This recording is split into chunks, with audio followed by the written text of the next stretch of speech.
Zəbur 40-cı fəsil 8-ci ayədən. Zəbur 40-cı fəsil 40-cı məzmur 8-ci ayə.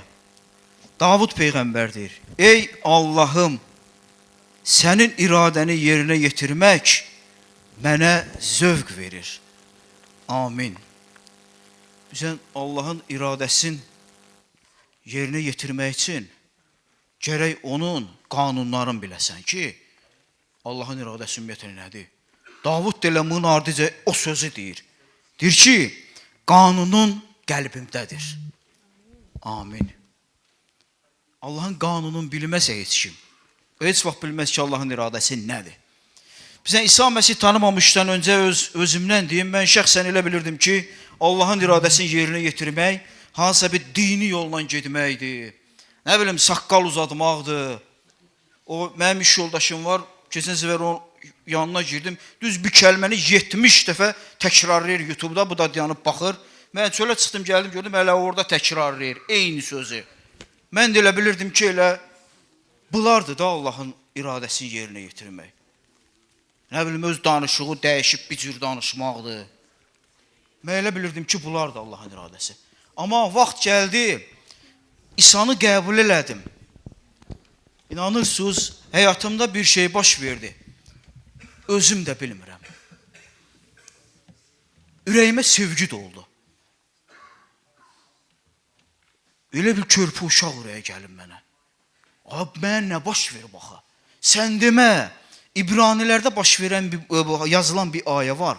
O mənim həyatımda baş verib. Yazılıb ki, o günlərdən sonra onlarla bağlayacağım əhd belədir. Rəbb bəyan edir.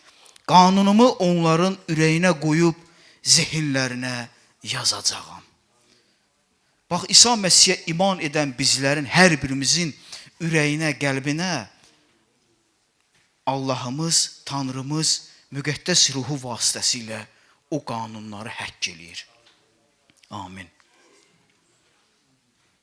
Və Allahın iradəsindən biz danışırıq. Ümumiyyətlə, biz dua eləyəndə belə, biz hər dəfə deyirik, Rəbb arzularımıza amin desin.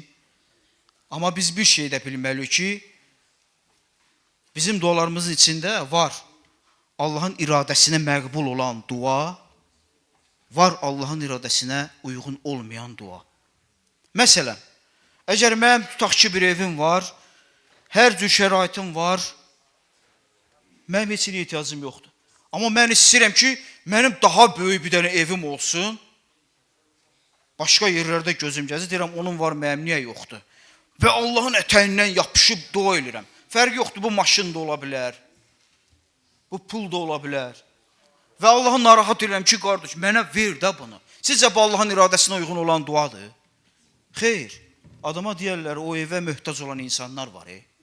Sənin günündə olmağa möhtac olan insanlar var.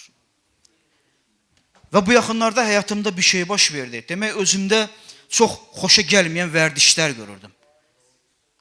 Və bilirdim ki, bu vərdişlər məni ged-ged Allahdan uzaqlaşdıracaq. Və mən nə gözləyir? Və mən getdim, bir yerim var evdə dua etmək üçün. Haçandan da orada gedmirdim. Səmimi danışıram, Allahın huzurundayam. Və başladım Allaha bu cür dua eləməyə. Dedim, ya Rəbb, İsa, ata, bəs sən məni yaratmısan insan kimi. Mənim içimdə elə bir hisslər var ki, mən bəzi şeylərə yaxınlaşanda onlardan irgənirəm, sirginirəm. Onların adı gələndə belə iyrənirəm. Səndən xahiş edirəm. Sənin xoşun gəlməyən bu vərdişləri məndən götür və onların adı gələndə mən iyrənim. Mən onlara nifrət eləyim. İnanırsınız, üstündən bir neçə saat keçdi. Yarım gün keçdi. İnsanım da təzələn o günaha tərəf gedmək istəyirəm. İnanın, gedmək istəyirəm. Adı gəlir, iyrənmə tutun məni. Evdə yoldaşıma deyirəm ki, məndə nəsə baş verib, qardaş. Ürəyim bulanır, artıq bu tepkişəyə tərəf mən gedə bilmirəm. Sizcə nə baş verib? İsa Məsih duamı qəbul edib. Dərhal. Bax, Allahın iradəsinə məqbul olan dua budur. Təmizlənmək. Bax, budur. Və belə bir ayə var. Yazılır ki, biz onun huzurunda ona görə cəsarətlə danışa bilirik ki, onun iradəsinə uyğun nəsə dilədikdə o bizi eşidir. Amin. Və özümdən bir şey danışmaq istəyirəm, öz həyatımdan. Demək, bir neçə aylar bundan öncə, təxminən bəlkə bir il olar, bizim iş yerimizə təzə bir müdür gəldi və bu müdür gələn kimi öz qanunların qoydu. Onun qanunları bundan ibarət idi ki, hamı iş vaxtı işində olsun, tez gəlsin, iş vaxtı da işindən çıxsın, qanuni şəkildə. Heç kim icazə almasın, işində olsun. Və iş yerimizdə çoxunun ürəyin qorxu bürüdü. Bəlkə də onlardan ən birincisi də mən idim. Ona görə ki, mən məlum məsələlərə görə mənim əmək haqqım tutulur, başqa yerə yönəlir. Amma mən işdən əlavə öz sənətimlə bağlı gedib işlər görürəm, icazə alıram və ondan dolanıram. Və mən düşündüm ki, görəsən mən neyniyəcəm? Ürəyimi çox böyük bir qorxu bürüdü. Allahla məsləhətləşməmiş, dua eləməmiş, heç bir qardaşa yaxınlaşmamış, məsləhət almamış. Getdim, ərizə yazdım. Neçə il işlədiyim o işdən ərizəmi yazdım, çıxdım.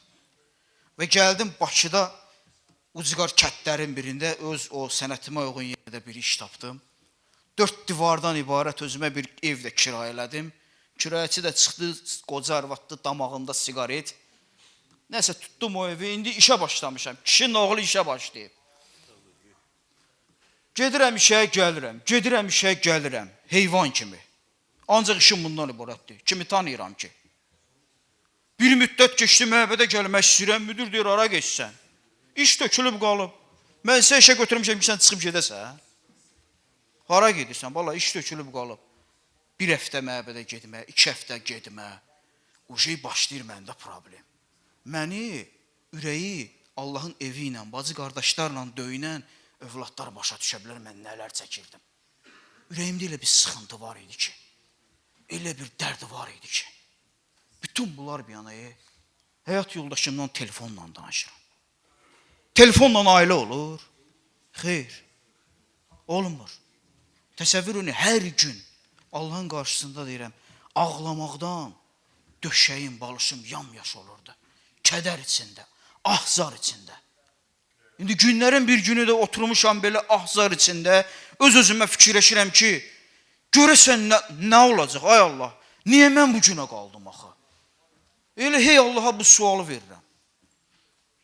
Çünki bunun bir sonu olar da, insan sıxıntı çəkər, əziyyət çəkər, 1 ay, 2 ay, 3 ay.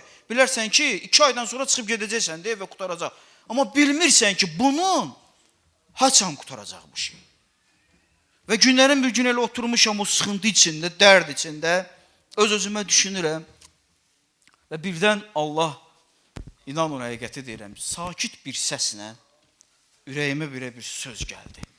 Ay bala, sən burada nə edirsən? Sən burada nə edirsən? Oturub öz-özümə fikirləşirəm ki, yəqin elə belə söz də gəlib də. İkinci gün yenə də eyni söz məni içimdən yeyir. Vicdanım məni narahat edir. Sən burada nə edirsən? Nə işin var sənin burada? Təsəvvür edin, həyatda mən çox səslər eşidirəm. Qulağım eşidir, şükür Allaha. İşə gedirəm, müdürün səsini eşidirəm, katibənin səsini eşidirəm, avtobusda şoferin səsini eşidirəm, insanların səsini eşidirəm, telefonda, YouTube'dan nə qədər səs eşidirəm. O səslərin heç birisi məni narahat eləmir. Amma içimə danışan o sakit səs məni içimdən yeyirdi. Çünki mən Allahın iradəsini bilirdim. Allahın iradəsini bilən bir insanam. Və məni bu addımı atmağa Allah yox, içimdəki qorxu vadar eləmişdi. Və mən gedib bu yola düşmüşdüm ki, güya çıxış yolu tapım. Sizcə eyni sualı Allah müqəddəs kəlamda hansı peyğəmbərə verir? İlyas peyğəmbərə. İlyas peyğəmbər möcüzələr görən bir Allahın övladı idi. Təsəvvür olsun, Vağlın peyğəmbərlərinin qabağında, bütpərəstlərin qarşısında qurbangahın üstünə su tökür. Qurban da üstündə. Və onun bir duası ilə Allah alovla qurbangah qarşılıq götürmüşdü. Siz duanın gücünə baxın. Gör İlyas necə bir övlad olub. Və Allah onun vasitəsi ilə nələr eləyir.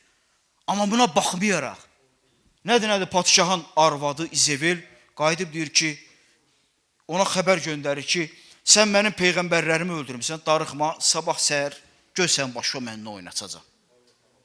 Mən də sən öldürəcəm. Və İlyas tüpürür dabanına, qaçır bir dağa və orada bir mağara tapır, girir içinə, eyni mənim kimi. 4 dənə divar, soyuq yer, başlayır şikayət eləməyə də, ay Allah, mən qalmışam, təkcə, hamını öldürüblər. Allah ona eyni sualı verir, mənə verdiyi sualı. İlyas, sən burada nə edirsən? Və Allah deyir, çıx deyir dağa, mən sənlə danışacağam. İlyas çıxır dağa və yazılıb ki, dağları yerindən tərpədən, yaran, güclü külək əsir. Amma yazılıb ki, Allah küləkdə deyildi. Dalıca deyir, güclü zəlzələ oldu. Amma deyir, Allah zəlzələdə də deyildi. Ardıca yazılıb ki, göydən ot düşdü. Amma Allah bunda da deyildi. Və bundan sonra sakit bir meh əsir. Və o mehin içində, o sərinliyin içində, sakitliyin içində Allah İlyasa yenidən ikinci səfər eyni sualla müraciət edir. İlyas, sən burada nə edirsən? Təsəvvür edin, İlyas nə bildi ki, bu küləyin, bu təbii fəlakətlərin içində Allah yoxdur, o sakit səslədir. Çünki İlyasın da ürəyinə İsa Məsih öz qanunu yazmışdı. O da bilirdi Allahın iradəsini və ona görə Allahın səsin ayırt etmək qabiliyyəti var idi İlyasda.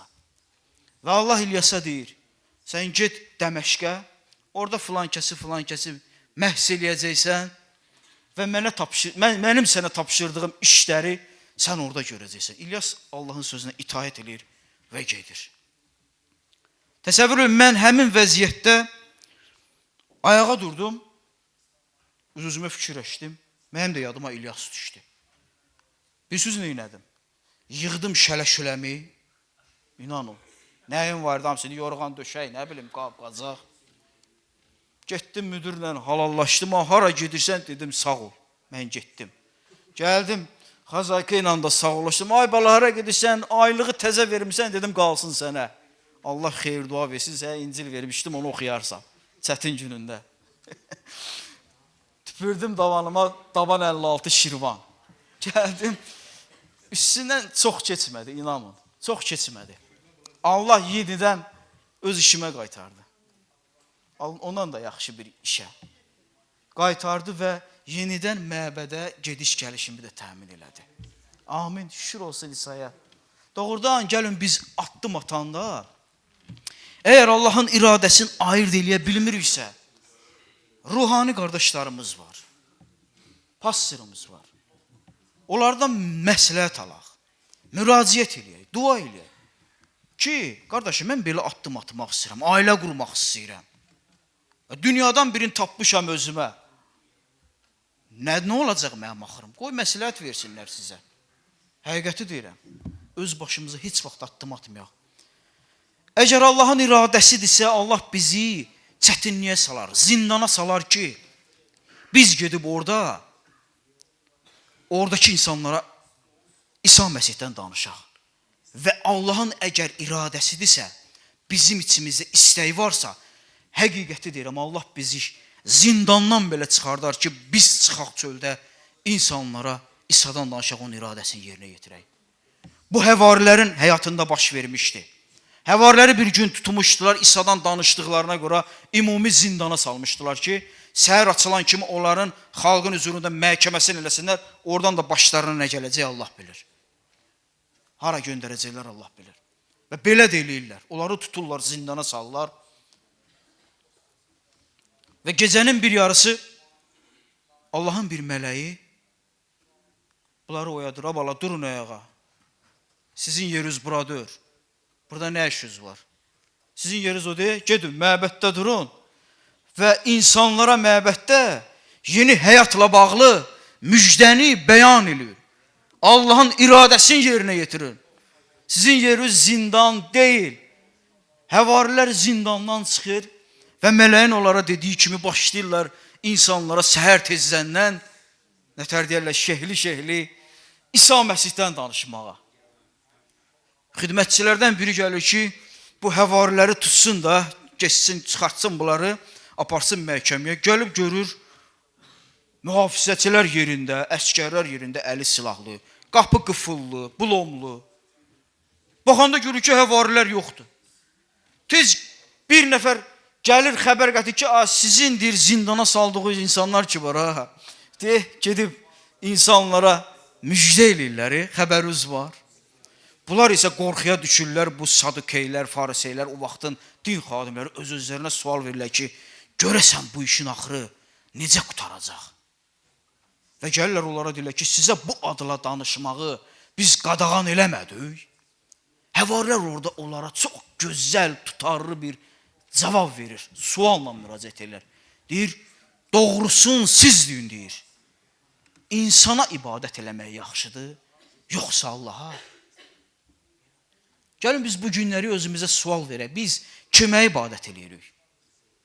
Nə bizə mane olur Allahın evinə gəlməyə? Nə bizə mane olur Allahın iradəsini yerinə yetirməyə?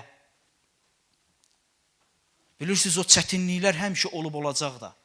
Çünki biz əgər istəyiriksə dualarımız alovlu olsun, biz alovdan keçməliyik. Müqəddəs yazda yazıb ki, başqaların odun içindən qapıb xilas edin. Əgər kimisə odun içindən qapıb xilas ediriksə, bizim də haramızsa yanmalıdır. 100%. Bu təbiidir. Amma Allah nə deyir? Sınaqla yanaşı, sınaqdan sizin üçün dözmək qabiliyyəti də verəcəm ki, siz tab gətirəsiniz. Amin. Və Allah bu qabiliyyəti də bizə verəcək. Çünki İsa'nın həyatına fikir verin. Onun sınağından güclü sınaq yox idi yer üzündə. Dünyanın günahına görə qurban getmək zarafat gəlməsin bizə. Bir insanın günahına görə yox. Bütün dünyanın günahın, dərdin, sərin öz üzərə götürmək. Elə belə şey deyir bu. Və İsa Allaha dua edir. Deyir, ya Rəbb, ata, əgər mümkündürsə bir insan kimi dua edir. Bu kasa məndən yan keçsin. Amma mənim yox. Qoy sənin iradın olsun. Ardınca nə yazılıb? Yazılıb ki, göydən Allahın bir mələyi indi və İsa'nı qüvvətləndirdi.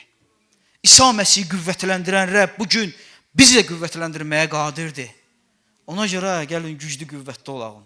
Hər yerdə İsa Məsihin iradəsini axtarağın. Qoy dualarımız Allahın iradəsinə uyğun olsun. Əgər bilmiriksə dua eləyən, kəlamı oxuyağın. Orada aydın görsənir ki, Allahın iradəsi nədir? Allah bizdən nə istəyir? İsa Məsih bizdən nə istəyir? Amin. Rəbb xeyir dua versin. Məndən sonra qardaşım danışacaq. Qardaşımızsın. Dua etməyi unutmayın. Rəbb onun dili ilə danışsın. Amin.